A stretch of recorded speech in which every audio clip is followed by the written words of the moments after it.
तो दोस्तों नमस्कार। तो आज मैं ये वर्लपूल का वॉशिंग मशीन का 8 kg का बोट बना रहा हूँ। ये तो इसमें पावर सप्लाई ख़राब था, पावर नहीं आ रहा था।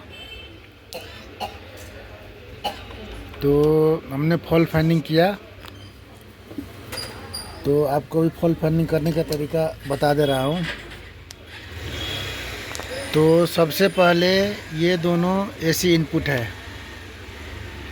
सबसे पहले ये दोनों पॉइंट पर 2 से 20 वोल्ट एसी आना चाहिए। जो ये मई फिल्टर से होके वहाँ पर आता है। ये देख रहे होंगे यहाँ पर कलर सेम है ये EMI फिल्टर में। और ये कभी कभी ये EMI फिल्टर भी ख़राब होने से यहाँ तक 2 से 20 वोल्ट एसी नहीं पहुँचता है। तो EMI में ये 2 पिन इन है, ये 2 आउट है।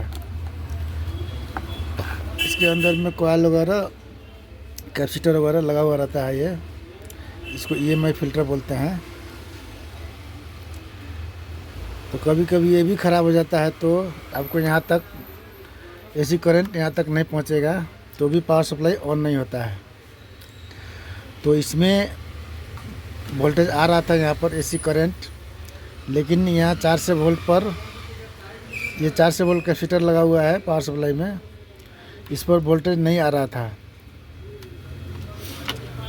तो इसका ब्रिज डायोड शॉर्ट था, क्योंकि इसमें कॉकरोच घुस गया हुआ था। कॉकरोच घुस के यहाँ पर देख रहे होंगे प्रिंट जला हुआ है, ये आपस में शॉर्ट होके तो ये ब्रिज डायोड शॉर्ट हो गया था, जिस कारण से ये फ्यूज़ जल गया हुआ था। ये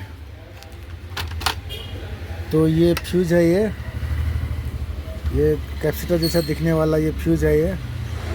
ये पावर सप्लाई SMPS ऑपरेट करने के लिए फ्यूज़ है। ये तो ब्रिज डायोड इसमें से 2 शॉर्ट था, तो ब्रिज डायोड बदल के और फ्यूज बदल के ये पावर ऑन हो चुका है इसका। तो इसके पावर सप्लाई अगर समस्या है तो सबसे पहले तो एसी यहाँ पर दोनों पॉइंट पर इनपुट 2 से 20 वोल्ट चेक कर लीजिए। उसके बाद यहाँ पर 400 वोल्ट का कैपेसिटर लगा हुआ है, इस पर 300 वोल्ट आना चाहिए। 290 से 300 वोल्ट। अब आपके यहाँ कितना इनपुट वोल्टेज रहता है उस अनुसार से आता है। इस पर 300 वोल्ट के आसपास उस पर आना चाहिए। 400 वोल्ट का जो कैपेसिटर लगा हुआ है उस पर, अगर उस पर वोल्टेज नहीं आ रहा है तो इसी बीच में कहीं पर कोई डायोड या फ्यूज़ या कोई रेजिस्टेंस उड़ा हुआ हो सकता है। अगर इस पर भी आ रहा है वोल्टेज, फिर भी अगर पावर सप्लाई आपका मशीन ऑन नहीं हो रहा है, तो ये 2 कैपेसिटर है यहाँ पर। ये 2 कैपेसिटर देख रहे होंगे, ये 2 कैपेसिटर लगा हुआ है। ये 1000 MFD 25 वोल्ट, और इधर का कितना है ये अंदर में दिखाई नहीं दे रहा, लगभग उसी टाइप का होगा ये भी, क्योंकि ये इधर का ये भी 25 वोल्ट का है।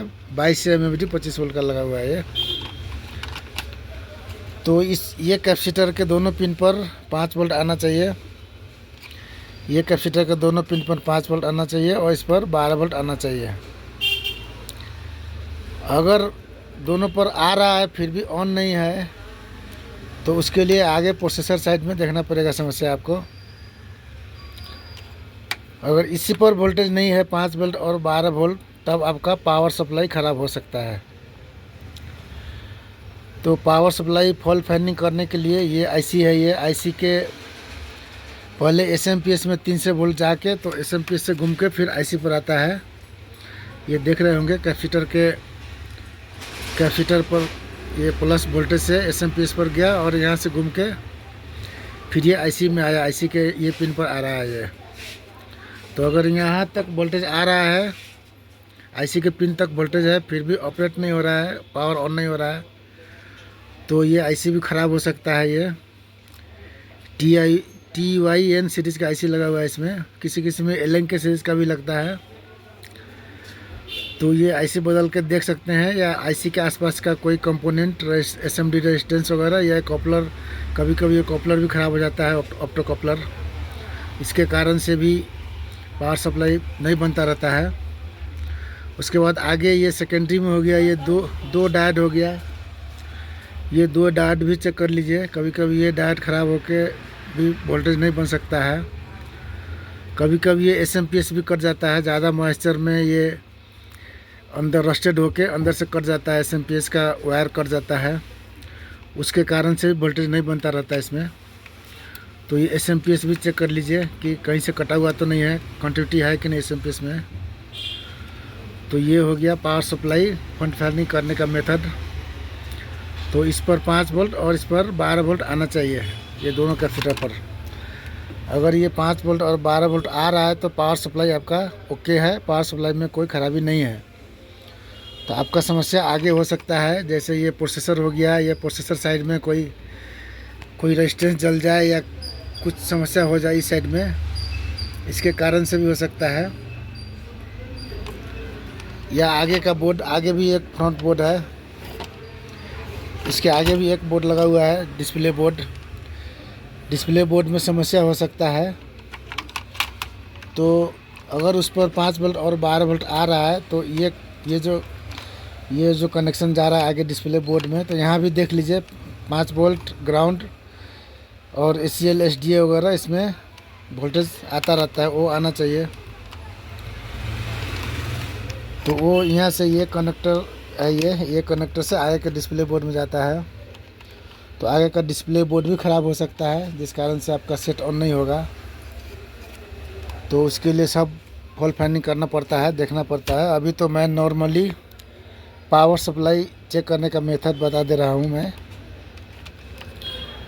तो पावर सप्लाई का फॉल्ट फाइंडिंग इस तरह से कर सकते हैं। तो इसका पावर सप्लाई ऑन हो चुका है, एक बार मैं ऑन करके दिखा देता हूँ। ये स्क्रू कस ले, फिर नहीं तो फिर बोर्ड पलट के शॉर्ट होने का डर रहता है कहीं पर। तो मैंने ये EMI में ये लाइन दे रखा है, यहाँ EMI फिल्टर में इनपुट दे रखा है। तो मैं ये AC कॉर्ड ये लगा रहा हूँ इधर पावर प्लग में। तो ये पावर प्लग में लगा दिए। तो देखिए बोर्ड ये ऑन हो चुका है। अभी ये एरर दिखा रहा है इसलिए कि इसमें सब सामान नहीं जुड़ा हुआ है, जैसे अब inlet outlet, pressure sensor, door switch वगैरह, हीटिंग सेंसर वगैरह ये सब कनेक्ट नहीं किया हुआ है, इसलिए एरर में जा रहा है ये। तो अभी मैं फ़िलहाल पावर ऑन हुआ कि वो दिखा रहा हूँ। तो पावर ऑन हो चुका है ये वर्लपुल का मशीन है, ये 8 kg का इन्वर्टर मोटर वाला है ये। तो इन्वर्टर मोटर का इधर में लगा हुआ है बोर्ड, ये इन्वर्टर मोटर के लिए है ये मोटर ड्राइव का बोर्ड अलग ही है, ये नीचे में लगता है ये। और ये हो गया मेन बोर्ड, और ये हो गया नीचे में मोटर ड्राइव बोर्ड। तो आज के लिए इतना ही। धन्यवाद दोस्तों, वीडियो देखने के लिए धन्यवाद। वीडियो अच्छा लगे तो लाइक और सब्सक्राइब भी किया करें, क्योंकि इसी तरह का इलेक्ट्रॉनिक्स रिपेयरिंग संबंधी वीडियो मैं लाता रहता हूं। तो धन्यवाद दोस्तों, आज के लिए इतना ही।